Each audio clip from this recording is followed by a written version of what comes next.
Bonsoir et bienvenue dans votre émission Ça vous parle. Un couple sur 10 suit des traitements pour remédier à son infertilité. Entre inquiétude et espoir, de nombreux Calédoniens traversent cette épreuve. On en parle.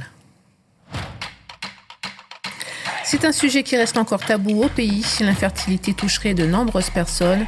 Un couple sur 6 est amené à consulter un médecin pour une infertilité supposée. Quelles en sont les causes? Quel traitement? Docteur Clotilde Dechanet, médecin spécialiste de l'infertilité, répondra à toutes ces questions. Un réel parcours du combattant commence alors pour les couples concernés. Déborah Guiraud de l'association Collectif BAMP en parlera. Bonsoir à toutes les deux. Bonsoir. Bonsoir. Déborah Guiraud, vous êtes représentante de l'association Collectif BAMP. On en parlera un peu plus tard dans cette émission. Mais vous aussi, vous avez eu des difficultés à avoir un enfant. Vous avez aujourd'hui 2 petites filles. Combien de temps s'est passé entre l'envie d'avoir un enfant et la naissance de votre première fille? Il s'est passé 8 ans. 8 ans. Oui, 8. Quand je qualifie cette épreuve de parcours de combattant, c'est vraiment le cas?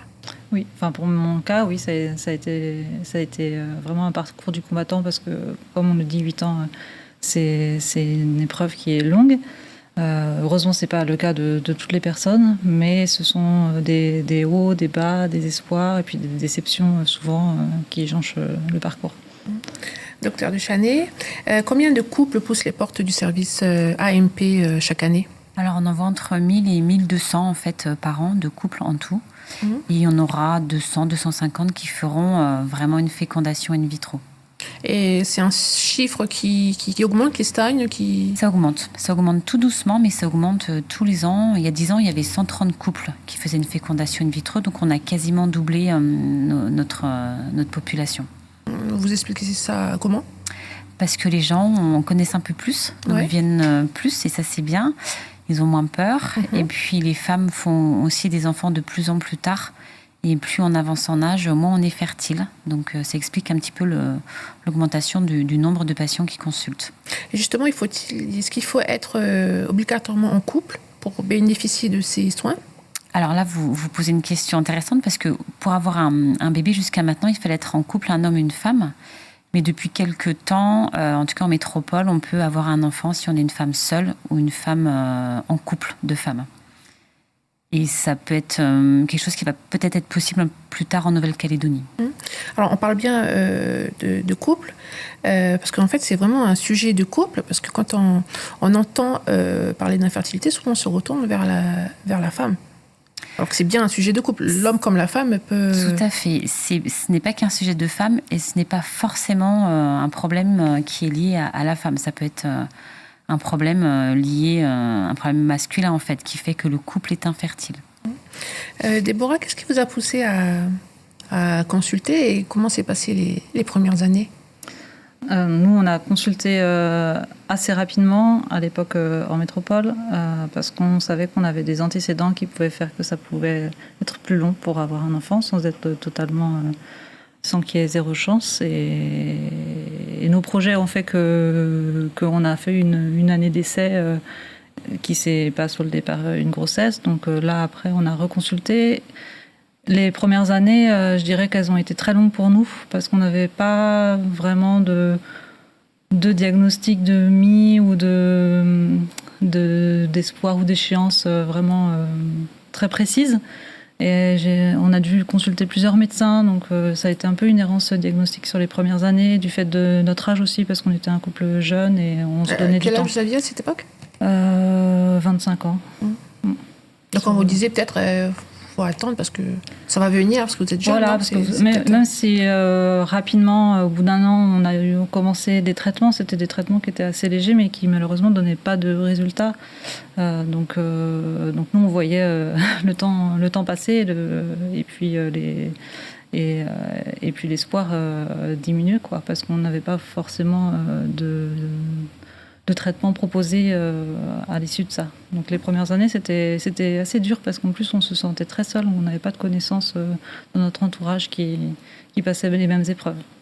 Voilà. Donc, entre le désir d'enfant, la première consultation, c'est environ un an après, peut-être? C'était dans la même année, Dans la même avec année. avec le gynécologue de ville que j'avais déjà depuis adolescente en fait. Donc voilà, lui il avait déjà mis le doigt sur un problème, mais vu qu'on avait des projets de déménagement, on s'était pas lancé vraiment dans des traitements à ce moment-là. Et les traitements, ils arrivent combien de temps après? Ils arrivent plus d'un an après, parce que j'ai consulté un premier gynécologue qui n'était pas spécialisé, qui m'orientait vers une autre gynécologue. Donc là, j'étais déjà au troisième.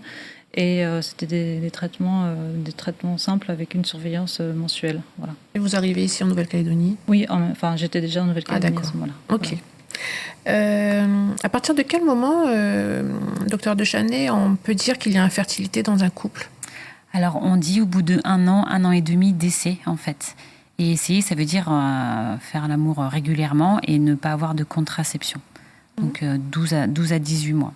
Et quand on passe cette période, il faut consulter. On vous consulte, vous, on consulte un gynécologue, on consulte un médecin? Ça peut être un gynécologue qui adressera vers moi, mais c'est vrai que l'infertilité, c'est une spécialité. Il n'y a pas beaucoup de gens qui sont spécialisés. Donc, c'est vrai que les patientes, en tout cas ici, me sont toutes adressées pour faire le bilan. Parce qu'en Nouvelle-Calédonie, il existe un autre service que le vôtre du Medipôle? Alors, pour faire la fécondation in vitro, il n'y a que notre service au Medipôle. Donc, ça passera forcément par le Medipôle, le CHT.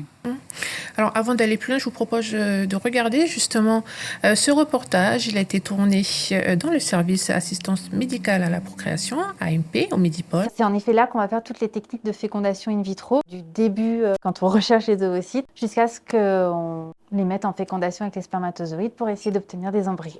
On va aller aspirer les follicules. Les follicules, c'est les structures liquidiennes qui vont contenir les ovocytes, qui sont dans les ovaires. Et le liquide que l'on aura aspiré, il rejoindra le laboratoire de fécondation in vitro. Donc, il arrivera jusqu'ici. Donc là, on voit que la technicienne, elle va verser le liquide dans une boîte. C'est le liquide folliculaire, c'est le liquide rouge. Et avec le microscope, avec la loupe binoculaire, elle va rechercher les petits ovocytes qu'on va voir à l'écran. Donc, en fait, c'est l'ovocyte qui a toutes ces petites cellules de cumulus autour. C'est ça qu'on va rechercher. On va tous les récupérer. En parallèle, on va préparer les spermatozoïdes du conjoint. Donc ça se fait dans la salle de spermiologie juste à côté, où là, on va sélectionner les spermatozoïdes et les rendre aptes à la fécondation. On va mettre en fécondation les ovocytes avec les spermatozoïdes en FIV conventionnelle dans des petites boîtes 4 plis comme ceci. Et ensuite, on attend qu'il y ait fécondation. Là, nous, on ne peut plus rien faire. On met juste au chaud dans un incubateur. Donc, on a nos incubateurs qui sont ici. Au 5e jour, on va monter l'embryon dans le petit cathéter. Et une fois que l'embryon est monté, on va le donner à la gynécologue qui, elle, va le replacer dans l'utérus avec une échographie. On a à peu près 45% de chances de grossesse au moment du transfert.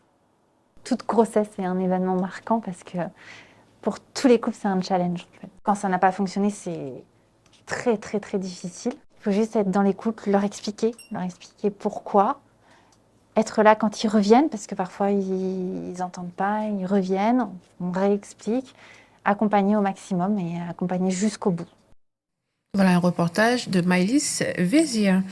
Donc on l'a dit, le couple peuvent consulter au bout d'un an ou 18 mois d'essai. Quels sont les différents traitements qui sont proposés ici en Nouvelle-Calédonie ? Alors, il y en a plusieurs. Déjà, il y a aussi tout simplement opérer un problème de kyste ou d'utérus qui peut gêner l'accroche de l'embryon, par exemple. Et après, nous, on pratique l'insémination intra-utérine et la fécondation in vitro. Donc, l'insémination, en fait, on fait un peu plus ovuler la patiente et on met le sperme qu'on a préparé dans l'utérus. Et la fécondation in vitro, c'est ce qu'expliquait ma collègue dans le reportage. On prend les ovocytes et le sperme et on le fait à l'extérieur du corps de la femme. On fait la fécondation à l'extérieur, on a des embryons et on les remet dans l'utérus. Alors c'est une question qu'on m'a posée, donc je vais vous la poser. Cette insémination artificielle, est-ce qu'elle est douloureuse, l'action de le faire ? Non, le geste, en fait, on met le sperme avec un tout petit cathéter très souple, donc ça, c'est pas douloureux. Déborah, on comprend que les traitements, ils sont quand même nombreux et réguliers. C'est une réelle difficulté quand on travaille. Oui, il faut pouvoir conjuguer sa vie professionnelle et puis les traitements qui demandent des rendez-vous médicaux, des analyses régulières tout au long du parcours. Si on cumule les tentatives, Du coup, ça fait autant de rendez-vous à caler dans son agenda quand on a une vie professionnelle à côté. Effectivement, c'est compliqué. Alors, comment on fait comment ça s'est passé pour vous? Alors, pour moi, j'avais la chance d'avoir un employeur qui était compréhensif, donc j'ai pu y aller facilement. Mais j'ai pu avoir des témoignages d'autres personnes pour lesquelles c'est compliqué. Elles se sont mises, les femmes, surtout parce que pendant le protocole, même si c'est l'homme qui peut être infertile, c'est souvent la femme qui doit faire les analyses. Et des personnes qui ont réduit leur temps de travail ou qui posaient des congés à chaque fois ou des semaines de congés, les personnes qui viennent des îles ou du Nord. Elles n'ont pas d'autre choix que de poser des semaines entières pour pouvoir se déplacer sur Nouméa, donc c'est parfois complexe, oui. C'est peut-être la plus grosse difficulté, parce que même autour, parce qu'il faut l'expliquer ça à son employeur, ou même avec les collègues qui ne comprennent pas pourquoi il faut partir assez régulièrement et laisser le travail, on va dire ça comme ça, alors que c'est pas ça, c'est vraiment pour aller consulter, c'est peut-être la plus grosse difficulté. Non, c'est une nécessité, puis c'est imposé, en fait, on n'a pas le choix. Si on suit ces traitements, il faut qu'on puisse être rigoureux, parce qu'on ne va pas commencer un protocole et puis arrêter parce qu'on ne peut pas se rendre au rendez-vous, donc ça devient une priorité sur ce cycle de traitement. Puis il y a des personnes qui font le choix d'en parler, et puis d'autres qui ne souhaitent pas en parler dans leur entourage ou à leur employeur, là c'est plus délicat. Mais pour les personnes qui en parlent à leur employeur, c'est quand même plus facile quand on a un employeur en face qui est compréhensif et qui fait des aménagements pour la personne. Est-ce qu'il y a justement des couples qui ont interrompu leur traitement parce que c'était... Probablement que oui, c'est un frein. Le fait de ne pas pouvoir se libérer pour son travail, le fait d'habiter loin de Nouméa, ça semble être aussi un frein parce qu'on le sait, on a regardé dans notre service, les patientes qui habitent loin de Nouméa ont du mal à venir, donc oui, c'est un frein. Après, c'est dur de dire à son employeur qu'on est infertile et qu'on fait une fécondation in vitro, c'est difficile. Mais ce qu'il faut savoir aussi, c'est qu'il y a un couple sur 6 qui est concerné. Donc, ça se trouve, l'employeur ou les collègues ont déjà fait ce parcours. Et souvent, moi, elles me disent « Ah, j'ai ma collègue qui m'a dit d'aller de vous voir. » Et donc, c'est peut-être tabou, mais peut-être pas tant que ça, en fait. Et nous, on aimerait bien que les patientes puissent se libérer plus facilement et on peut faire des certificats pour qu'elles viennent consulter et faire la fécondation in vitro. Donc, est-ce qu'il y a un cadre légal, quelque chose qui peut faciliter ça ou ça n'existe pas encore pour l'instant? Il y a une loi qui est passée dans le Code du travail pour les employés du secteur privé qui peuvent demander un certificat médical et il faut avoir informé son employeur en amont de l'absence dans le cadre des fécondations in vitro. Donc normalement, elle ne devrait pas avoir de soucis pour dans les faits, pour c'est se plus libérer. compliqué, oui. Mais Dans le privé en tout cas. Dans le privé, oui. Après, il faut quand même que l'employeur veuille bien respecter le cadre légal. Justement, on parlait de cette difficulté, peut-être ce frein quand on habite loin, hors Nouméa. Comment ça se passe pour ces couples qui ne vivent pas à Nouméa? Alors nous, on fait des consultations à l'hôpital de Koné déjà. Donc moi, je vois les patientes de la province Nord à Koné. Les sages-femmes sont très bien informées dans les dispensaires, dans les îles et sur la côte Est. Et à partir du moment où elles voient leurs sages-femmes, nous, elles nous contactent, les sages-femmes, pour les patients. Et on essaye de faciliter les examens pour que les couples ne viennent qu'une seule fois sur Nouméa. On se rend compte que c'est difficile quand on habite loin. Donc là, on est en train de travailler justement avec ma collègue biologiste pour favoriser le parcours et que les gens n'aient pas à venir une fois pour faire la prise de sang, une fois pour faire l'analyse de sperme, une fois pour la radio, une fois pour voir le médecin, un gynécologue, le biologiste. Donc on essaie de travailler sur un parcours simplifié pour toutes les patientes, en fait. Aussi de faciliter... Ouais, les déplacements, les frais liés aux déplacements, les absences au travail, tout ça qui doit être un frein, certainement. Alors, quelles sont les causes de l'infertilité? Alors, il y a soit un problème masculin, donc des spermatozoïdes pas assez nombreux ou pas assez rapides ou un petit peu paresseux. Donc, soit un problème féminin qui peut être un problème lié aux trompes. La trompe, c'est le tuyau entre l'utérus et l'ovaire, et c'est là que se rencontrent l'ovocyte et le spermatozoïde. Et donc, en Nouvelle-Calédonie, il y a beaucoup de problèmes liés aux trompes qui sont bouchées à cause des maladies sexuellement transmissibles. Donc, c'est un gros problème, en fait, ici. Mais par contre, ça marche très bien, les traitements de la fécondation in vitro. Et après, les problèmes d'ovulation, les problèmes d'endométriose, une maladie qu'on voit émerger de plus en plus.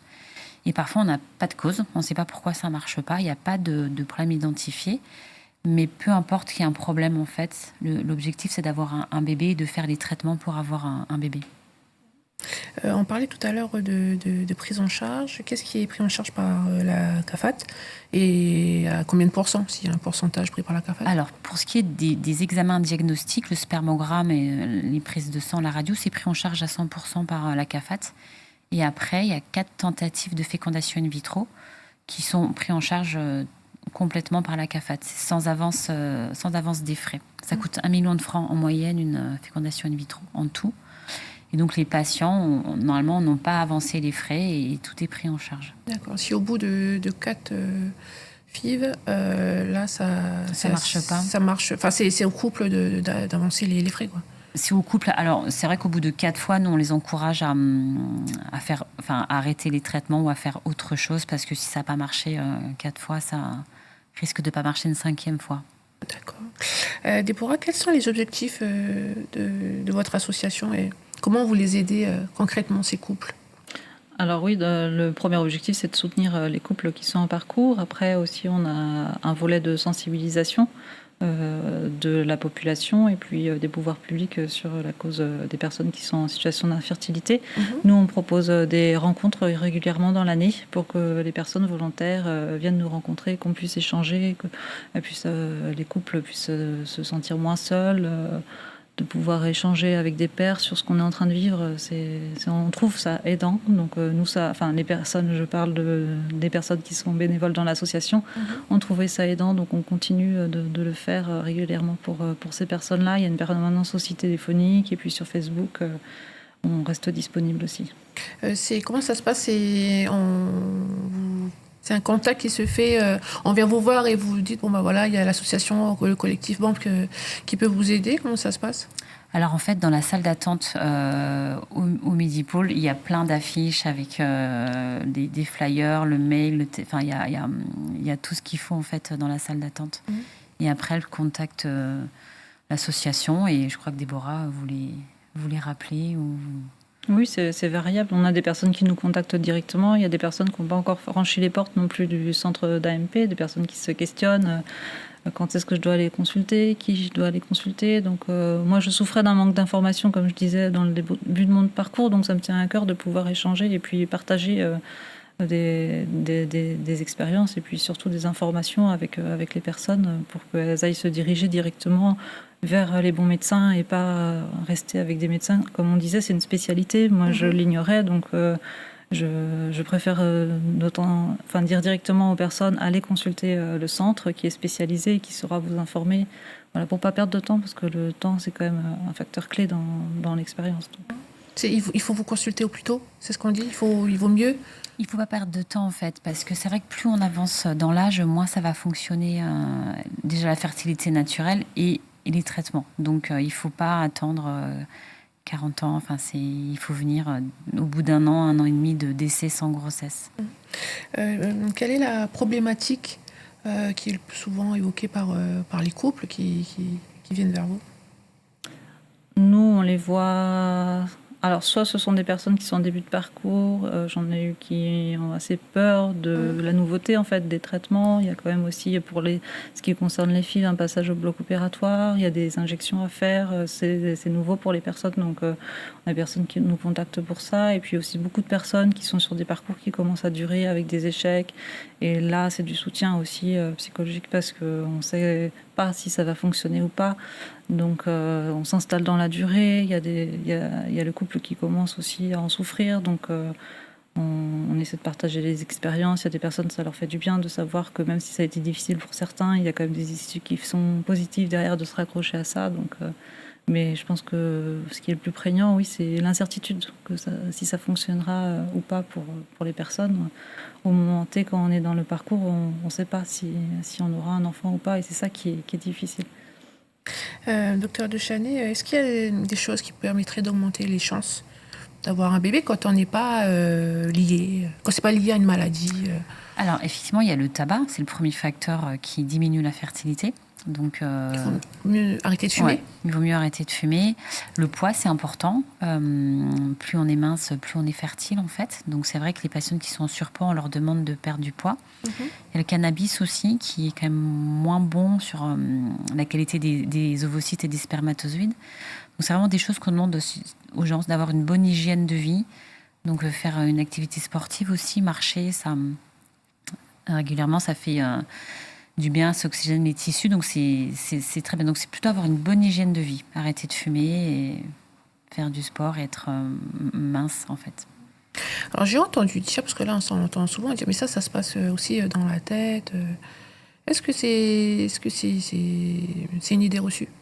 Bah oui et non. En fait, c'est pas parce qu'on est stressé qu'on n'est pas enceinte, en fait. Enfin, à partir du moment où on a des rapports sexuels, on peut être... ça voudrait dire que les gens qui sont stressés, angoissés, n'ont pas d'enfants, ce qui est pas tout à fait vrai.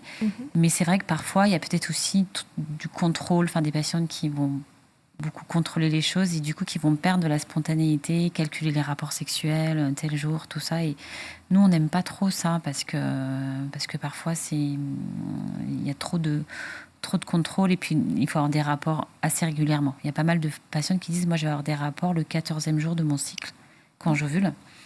Et en fait, on n'ovule pas toujours le 14e jour, mais parfois le 10e, le 12e. Donc du coup, c'est raté en fait. Donc on demande aux patientes de lâcher un peu prise, oui, pour améliorer les chances de grossesse. Mais c'est pas parce qu'on est stressé qu'on est infertile en fait.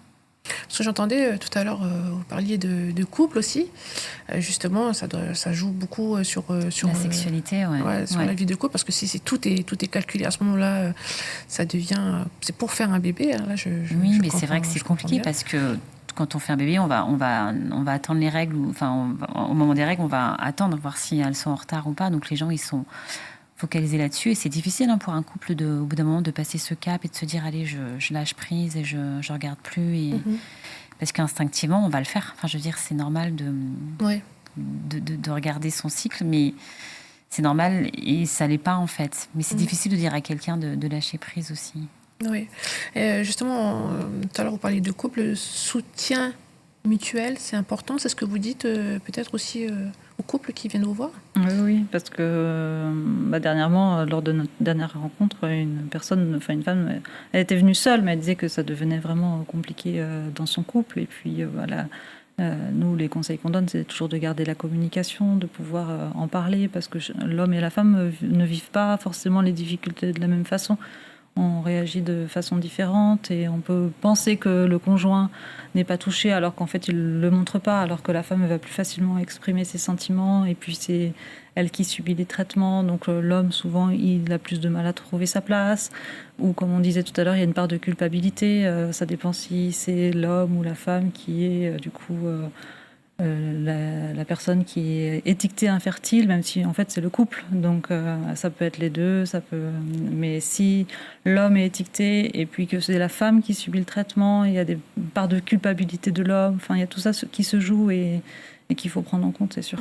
Et donc là, à ce moment-là, quand on se sent coupable, vous leur dites non, quel conseil vous leur donnez à ces couples? En fait, c'est pas de leur faute, c'est pas quelque chose qu'ils ont fait exprès et qu'on choisit. Je pense que la culpabilité, elle est humaine, mais c'est vrai qu'il faut réussir à s'en détacher et puis pour pouvoir avancer dans les traitements. Après, il y a des personnes qui vont pas réussir à s'en détacher et puis qui finalement auront une grossesse et puis généralement après ça passe, mais c'est quand l'infertilité continue. C'est vrai que si la culpabilité reste d'un côté ou de l'autre, après il peut y avoir des reproches, ça devient compliqué. Alors, on va peut-être en parler des bonnes nouvelles. Combien de fécondations in vitro aboutissent? Alors, quand on commence une fécondation in vitro, en gros, on a une chance sur 4 d'être enceinte et d'avoir un bébé. Et quand on arrive au bout du processus, quand on met l'embryon, le jour où on remet l'embryon dans l'utérus, c'est quasiment une chance sur 2. C'est 45% de chance d'être enceinte. Une chance sur 4, c'est bien. C'est bien. Ouais, c'est bien. Ouais. C'est bien. C'est des gens qui n'arrivent pas de base, en fait. Ils ont eu 0% de chance sur 1 an et demi, 2 ans, 3 ans. Donc nous, en fait, on amène une chance sur 4. Donc c'est mieux que ce qui a été fait jusqu'à présent pour eux, en fait. Donc, ce que l'on retient là, c'est qu'au bout de 12 mois à 18 mois, il faut aller consulter. Et puis, se soutenir aussi dans un couple. Juste peut-être pour finir, comment vous contacter? On parlait tout à l'heure de la page Facebook. C'est quoi le nom? C'est Association collective BAMP Nouvelle-Calédonie.